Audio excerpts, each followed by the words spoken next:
Ladies and gentlemen, welcome back to the Hard Count. Today, we have a great video for you guys. We're breaking down the Bears, the roster, the coaching staff. Justin Fields, is he ready for the spotlight? Is he the chosen one? Is he the truth? Let's find out. Let's break down their season. Let's get the video going.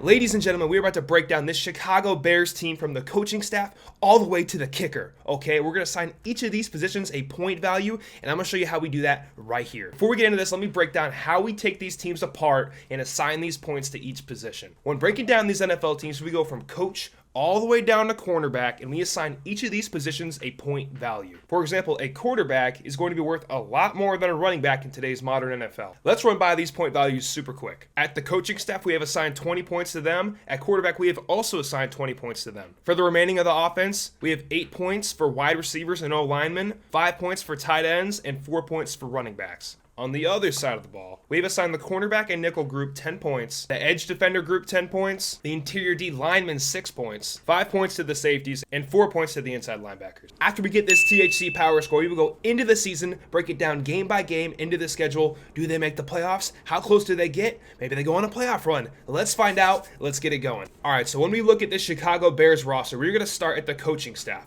Now, with this coaching staff, they have done a great job so far. Let's not ignore that. They've done a great job so far, but they are still a brand new coaching staff, and we can't give them an elite score like some of these staffs. So right now, for the Chicago Bears coaching staff, I have cautious optimism for them. I gave them an 11 out of 20, which is a very solid score. Now let's get on to the quarterback. Now, for the moment of truth, this is the biggest question mark and X factor of the Bears' entire season. No, not the coaching staff. None of that shit matters.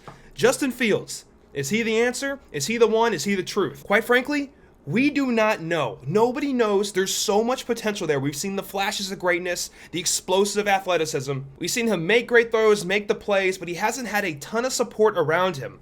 But this year, the support has arrived. All our questions will be answered by Thanksgiving this year. Is Justin Fields the one? We don't know yet. So I also have an 11 of cautious optimism. I think by the end of this year, Justin Fields will have a score of 15 or more. As a Lions fan, I am scared. I think Justin Fields is that guy. He's the truth. I'm looking forward to the season to get all our questions answered. At wide receiver, I gave this group a 6 out of 10. This is a very solid group all around. This season, Ryan Poles, GM of the Chicago Bears, acquired DJ Moore from the Carolina Panthers in a huge trade. Is he elite? I don't think so, but he is very solid. But this trade was not just about him. It had a domino effect on the entire receiving group. Moving Darnell Mooney from a wideout 1 to a wideout 2, fantastic. He might be one of the best wideout 2s in the entire league. And more importantly, moving Chase Claypool from a wideout 2 to a wideout 3, perfect. That's exactly what you want and where you want him to be. Claypool will be put in positions where he's going to be one-on-one with a subpar defender, and he's going to win that every single time. I am petrified of this wide receiver group. For the Chicago Bears O-line, I gave them a 5 out of 8. The coaching staff has made a conscious effort to protect Justin Fields this season, signing Nate Davis from Tennessee to play guard, and more importantly, the Bears have a new right tackle in Darnell Wright, which they drafted in the first round this year out of Tennessee. This group has taken a step up. It's not elite yet, it's not great, but it's definitely heading in the right direction. The Chicago Bears tight end room is one of my favorites in the entire league. Cole Kmet is an emerging star. I am very high on him this year. And also, with the recent signing of Robert Tonyan, now you have a great tight end too. They can run 12 personnel as much as they want, and they're not going to be down a man or struggling. They can run whatever play they want at any time. They have serious receiving weapons on both sides of that O-line. In the running back group, I gave the Bears a 3 out of 4. That might be a little much. It could have been a 2 out of 4, but I like Khalil Herbert a lot. He makes a lot of plays, breaks a lot of tackles. He knows how to run the ball. He's got great vision. There has been a ton of buzz this year on Roschon and the opportunities he might get this year, so look out for that as well.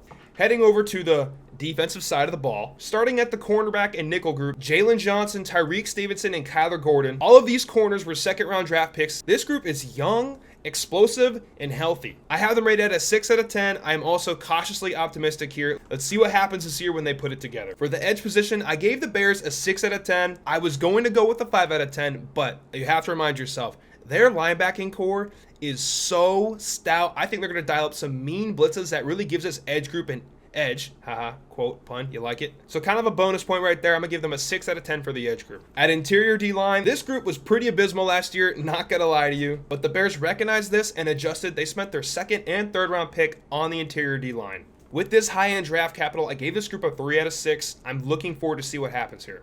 The Chicago Bears safety position, man, oh man, they are looking nasty. Eddie Jackson, who used to be a household name, still is, don't get me wrong, but he had a couple bumpy years there for a minute. Eddie has been playing more like himself lately, and he's going to have a good season this year. And more importantly, Jaquan Brisker out of Penn State lit the league on fire last year. Man, he's going to be something special. I have this group at a 4 out of 5. I am very looking forward to this group and seeing how well they perform. At interior linebacker, I gave them a perfect 4 out of 4. If I can give them 6 out of 4, I would, but that's not allowed. This group is phenomenal. They did lose Roquan Smith, which was huge, but they did sign Tremaine Edmonds from Buffalo and TJ Edwards from Philadelphia. This has bolstered this interior linebacker group, and they are going to be damn good this year.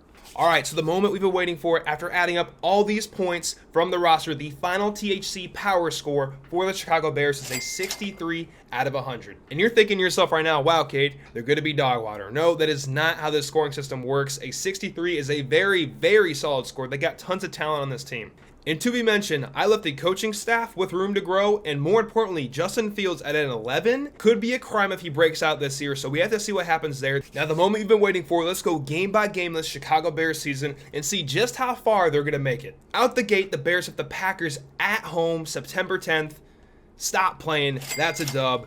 I don't believe in Jordan Love this year. Chicago Bears are going to catch that win at home. Next, they go on the road and play the Bucs. I don't think the Bucs are going to be that good at all this year. Give me another one for the Chicago Bears. We're at 2 wins on the season. Following this game, the Bears will take a lovely trip over to Arrowhead Stadium where they will catch a fat L because the Chiefs in September are nasty. Good luck. We're still at 2 wins on the season. Next week, the Bears play the Broncos and Russell Wilson at home. I believe they collect the dub here. Russell Wilson is not it like he used to be. 4 days later, the Bears have to play a Thursday night game on the road against the Commanders. The Commanders aren't a great team, but they're going to be good, and that is a hard turnaround for any team in the NFL to do. That is going to be an L for me as well. The following week, the Bears head home and host the Vikings, where I don't think they'll pull this one out. The Vikings are still a very good team. Chalk up another L. Following this 2-game losing streak, they will take on the Raiders at home. The Raiders are not going to be that good this year, and also I think the Bears have plenty of talent to get this done. Give me a W for that game. After this, the Bears will fly all the way to Los Angeles to play the Chargers on the road. I don't think they pull this one out. Chalk up an L here as well. With back-to-back road games on the schedule, the Bears will head all the way to New Orleans, where I believe they pull out a win and keep this season alive. Next week, they head home and play the Panthers, where they secure another dub.